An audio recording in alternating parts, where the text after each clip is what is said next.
विद्यार्थी मित्रांनो, सह्याद्री ट्युटोरियल्समध्ये तुमचं स्वागत आहे।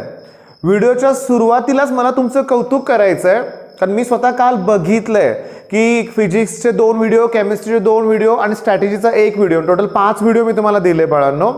ते कंप्लीट करण्यासाठी किती वेळ लागला मला माहिती आहे। अरे मी व्हिडिओ तयार केले, तुम्ही ते टार्गेट सुद्धा कंप्लीट केले। इवन रात्री 11:30 वाजता मी एक व्हिडिओ अपलोड केला।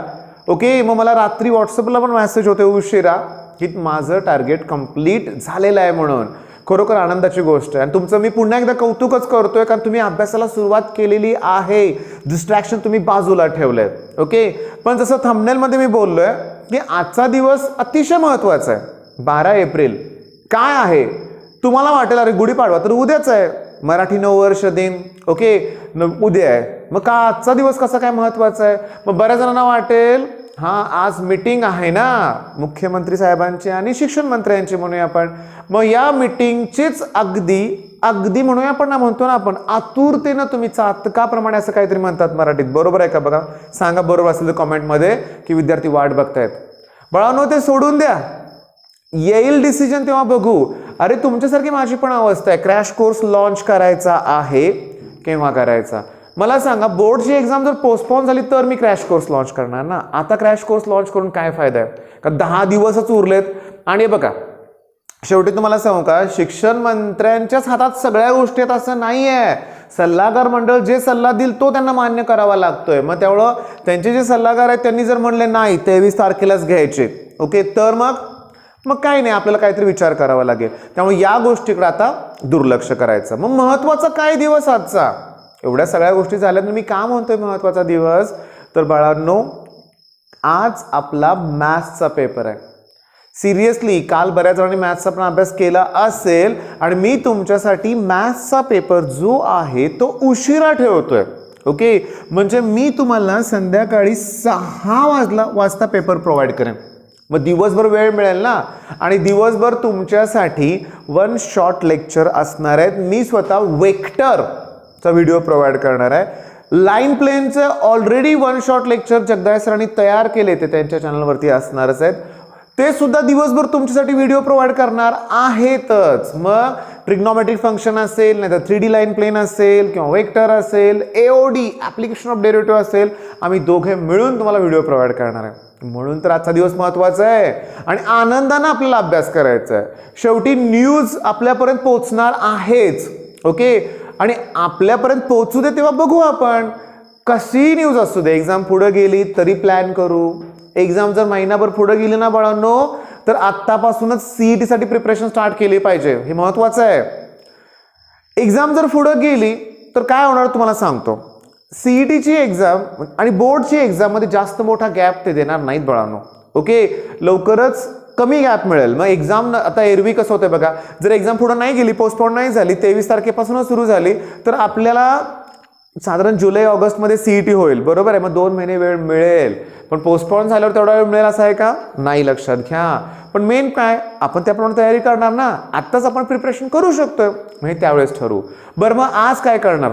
आज आपल्याला कुठल्याही परिस्थितीत ना तुम्हाला अगदी जीव तोडून प्रयत्न करायचा आहे। हे सगळं ठीक आहे, 6 नंतरची स्ट्रॅटेजी काय असणार आहे हे मला एकदा एक्सप्लेन करू दे। पहिल्यांदा सगळ्यात महत्त्वाचं पेपर प्रेझेंटेशन खूप महत्त्वाचं आहे। आता माझ्या क्लासमध्ये 2-3 नवीन मुलं आता जॉईन झालेत, लक्षात घ्या, खूप हुशार आहेत, पण थिअरी पेपरमध्ये एकदा जगदाय सरांनी टेस्ट घेतली, स्कोर व्यवस्थित नाही झाला का?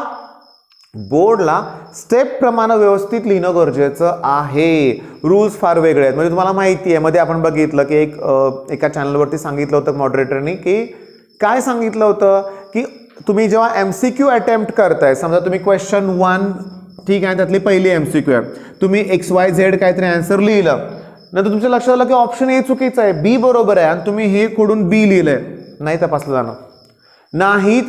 जाणार। तेव्हा मी तुम्हाला सजेस्ट काय करतोय की जो पहिला सेक्शन आहे ना MCQचा, तिथं तुम्हाला पैकीच्या पैकीच मार्क मिळवायचे आहेत, लक्षात घ्या। मग तो सेक्शन जरा व्यवस्थित शेवटी अटेम्प्ट करा। सुरुवातीला लिहू नका, पुन्हा खाडाखोड केली तर ते चेक करणार नाहीये, तशा गाईडलाईन आहेत त्यांना, लक्षात घ्या। आणि सगळ्यात महत्त्वाचं 6 वाजता मास्क लावूनच पेपरला बसायचे तुम्हाला ओके, कारण कसं आहे एक्झाम सेंटरमध्ये तुम्हाला खरं सांगू का, असं 3-3.5 तास मास्क लावून बसणं सोपं आहे का? बिलकुल नाही आहे. तुम्ही थोडा वेळ तर मास्क खाली घेऊ शकताच एक्झाममध्ये, ओके, पण तो लावून बसायचं सवय पाहिजे ना. मी तुम्हाला सांगू का, खरं नाही आहे सवय आपल्याला ते, ओके. जेव्हा मी बघतो एखादा आपला आता स्वतःच्या गाडीतून जरी प्रवास करताना, ओके, जोपर्यंत सिटीतून हायवेपर्यंत पोहोचत नाही तोपर्यंत 10 मिनिटं का होईना मास्क लावायला लागतो, ठीक आहे. कधीही पोलीस थांबवतील या भीतीनं.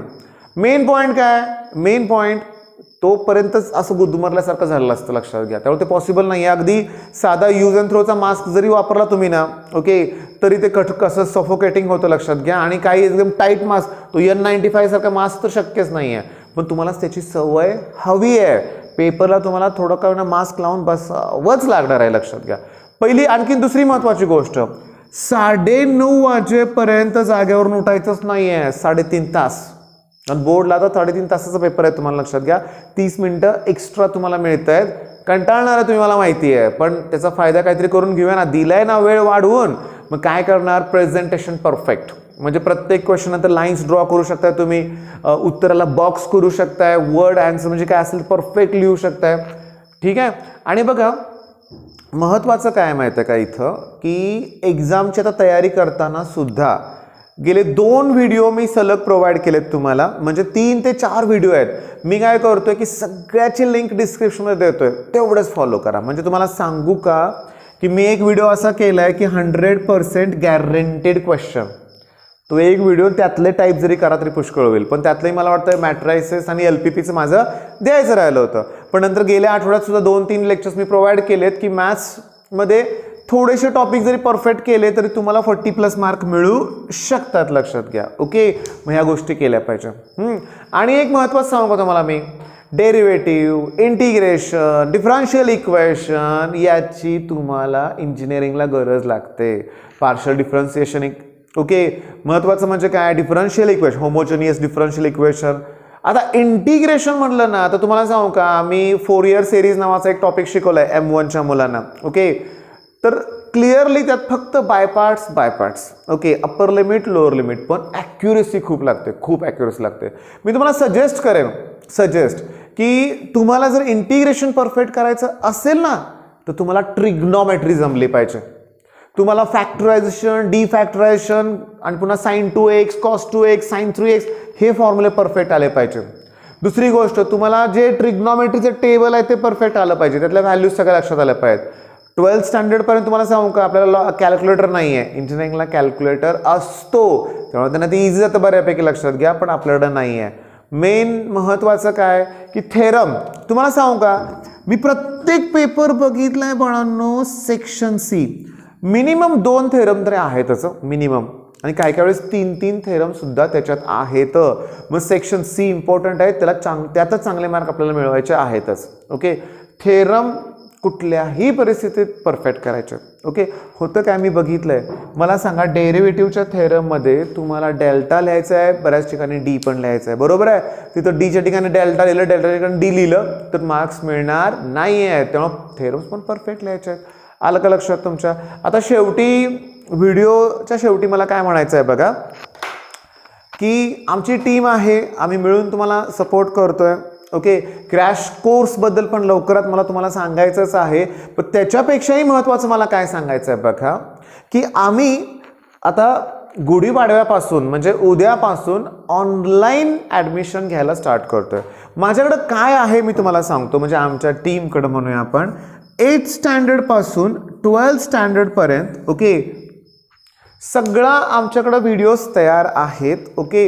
गेल्या वर्षी नवीन होतं आमच्यासाठी, काही चुका झाल्या असतील, ह्या गोष्टी झाल्या, मी मान्य करतो, सगळंच काही एकदम परफेक्ट कुणाला जमत नाही. पण यावर्षी सुद्धा आम्ही काय करतोय, पुन्हा ऑनलाईन लेक्चर स्टार्ट करतोय 21 तारखेपासून. उद्यापासून आम्ही ॲडमिशन स्टार्ट करतोय. आज एखादा व्हिडिओ मी प्रमोशनल बनवणार आहे बरं का, पण त्याच्यावर मी नक्की लिहिणार थंबनेलवरती की प्रमोशनल व्हिडिओ आहे म्हणून, कारण माझी इच्छा आहे 12वीच्या मुलांनी हे बघू नका, तुमचा वेळ जाईल, लक्षात घ्या. म्हणजे तुम्ही अभ्यासावर फोकस केला पाहिजे, ओके. आणि आत्ता पण 2 मिनटं घेतोय, मला माफ करा, कारण हे सांगितलं पण पाहिजे का, कारण तुमच्याच काही मुलं असतील, सबस्क्रायबर आपले असे असतील, त्यांचा लहान भाऊ असेल, ओके. मी गॅरंटी देतो, माझ्याकडे तुम्ही ऑनलाईन ॲडमिशन घ्या, तुम्हाला रिझल्ट चांगला मिळेल, ओके. कारण मी 8, 9, 10च्या मुलांना सुद्धा कसं शिकवतो तुम्हाला सांगतो. आता 8th स्टँडर्डला पण ड्राय सेल आहे, ओके.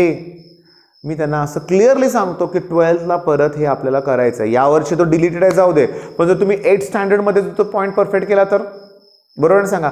9th स्टँडर्डला नंबर ऑफ मोल्स ही कन्सेप्ट आहे, मोलॅरिटी आहे, तिथंच मी त्या गोष्टी क्लिअर करतो की आपल्याला 12thला परत आहे म्हणून. म्हणजे एक प्रकारे जर 8, 9, 10ला माझ्याकडे ॲडमिशन कोणी घेतलं त्याची फाउंडेशनचीच तयारी होते, हे लक्षात घ्या. ओके, पण आम्ही झूम वगैरे काही यूज करत नाही. झूम ॲप रेकॉर्डेड लेक्चर असतात, किती वेळाही बघता येऊ शकतात, लक्षात घ्या. बरं, याच्यावरती डिटेल व्हिडिओ नंतर. आता काही वेळ घालवायचं नाही. दिवसभराची स्ट्रॅटेजी काय असणार आहे? फक्त मॅथ्स परफेक्ट करा, लक्षात घ्या. आणि पुन्हा मॅथ्सचा एकदा पेपर झाला की संध्याकाळपासून पुन्हा केमिस्ट्री. ओके, 15 तारखेला केमिस्ट्री करू, 18 तारखेला फिजिक्स. मग काहीही भीती राहणार नाही. पण एक रिक्वेस्ट करतोय, काहींचे मराठी सब्जेक्ट आहेत, जिओग्राफी आहे, IT, कॉम्प्युटर सायन्स, याचा पण अभ्यास बाळांनो वेळात वेळ काढून करा. म्हणजे तुम्हाला तुमचे 24च्या 24 तास अभ्यासाला द्यायचे हे लक्षात घ्या. तुम्ही देताय, मी मगाशी सुरुवातीला तुमचं कौतुक केलेलं आहे, लक्षात घ्या. मग चांगला अभ्यास करा. बेस्ट ऑफ लक. धन्यवाद.